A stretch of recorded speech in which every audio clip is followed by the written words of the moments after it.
Joining me to discuss that issue now, Kerri Kupec, Legal Communications Director at the Alliance Defending Freedom, and also alongside here in studio, David Padden, Newsmax Senior Editor. We thank you both for joining us. And Kerri, let me begin with you. Your association is based in Arizona. Talk to me about Governor Brewer's veto of this bill. What does it mean? What does this veto mean for the people who call Arizona home? Well, Congressman Hayworth, first, I just want to say thank you for having me on the show. We appreciate the show and what you've done and what you do. And as far as what this means for the people of Arizona and really the people of our country, this is a sad day for freedom because that's what this bill was about. It was about making sure the government could not come in and force an individual to violate their beliefs or their conscience by participating in an event. And that's what this bill was about. And unfortunately, the lies that the opponents just threw out there really made it impossible for anyone to understand what this was about. And so we're sad for freedom in terms of this veto. Kerri, worst case scenario, is this a new legal precedent concerning the free exercise of religion? I wouldn't go so far as to say precedent, but I would say it's a dangerous step in that direction because, you know, in America, we really cherish our First Amendment freedoms, and freedom of religion has been one of those things that fundamentally has been really a pillar of this nation. And we want legislation and governors and, legislators that protect and defend that, not chip away at it or really undermine it. Well, we thank you very much, Kerri. We're going to get back to you in just a second. Let me bring in David Padden of Newsmax.com. Now, Dave, on the political side of this, both of Arizona's senators, Republicans John McCain and Jeff Flake, had pressed the governor to veto the bill. And then, unexpectedly, I think in many quarters, Mitt Romney suddenly weighs in from across the country, also calling for a veto. So, political pressure, what killed this? Well, I think it was a combination, J.D. Political pressure, intense business pressure. And what's really interesting about this is obviously Governor Brewer felt she had no alternative. She had to veto this. She was going to lose the Super Bowl. She had already lost a major convention. They have a lot of spring training that takes place in Arizona.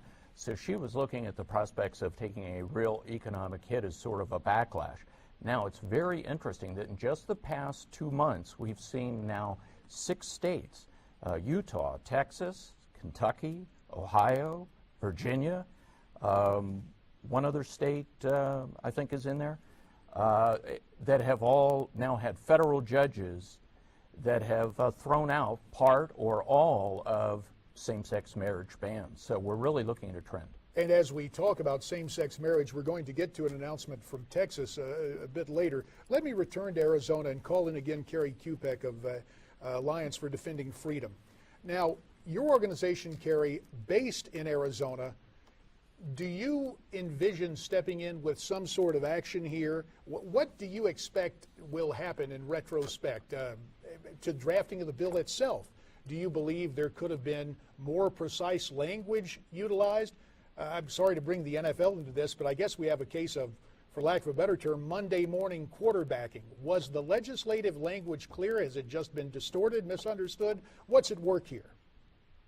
Yeah, well, here's the thing. The language is very clear, and again, you know, I was really up close and personal with this legislation for the last number of weeks, and I've been really working behind the scenes just in terms of working with the media and networks and things like that, and I can tell you, it was astounding, the campaign of lies that the opponents put forth about this bill.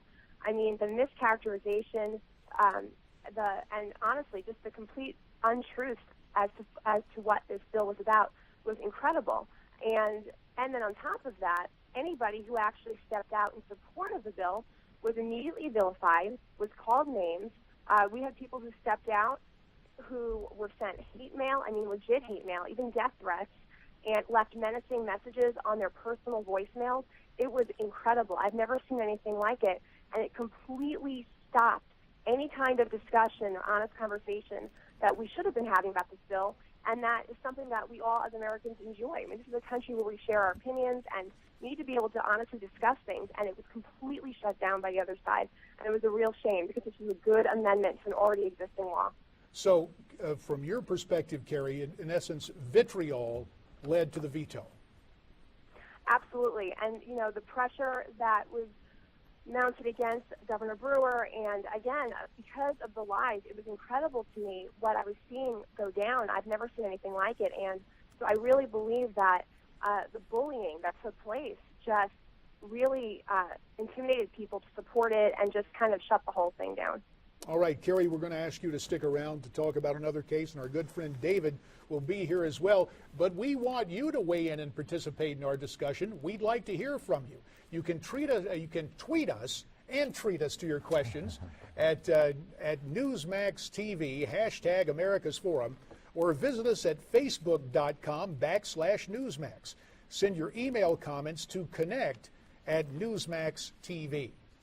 When we return, Texas ban on same-sex marriage struck down by a federal judge, what that means for the Lone Star State and the rest of the country.